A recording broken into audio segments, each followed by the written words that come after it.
వీడే ముందు వీడి అక్కకి అవమానం జరగాలి. వెళ్ళవే, వెళ్ళి మా ఆయన కాళ్ళ మీద పడు. నీ ఐదోతనానికి గుర్తుగా నువ్వు పెట్టుకున్న ఆ బొట్టు మా ఆయన కుడి కాలు బొట్ట వేలకు అంటుకోవాలి. వెళ్ళు, వెళ్ళమని చెప్పనానా?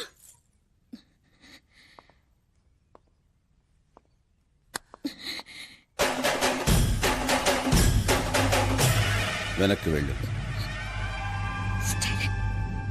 వెనక్కి వెళ్ళు.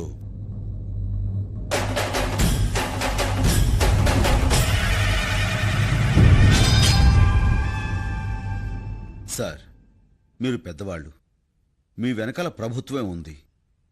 మేము చాలా మామూలు వాళ్ళం. కానీ నేను మిమ్మల్ని ఒక్కటే అడుగుతాను. నువ్వు ఒక అమ్మకి అబ్బకి పుట్టుంటే ముందు నా మీద చెయ్యి వేసి ఆ తర్వాత మా వాళ్ళ జోలికి వెళ్ళు.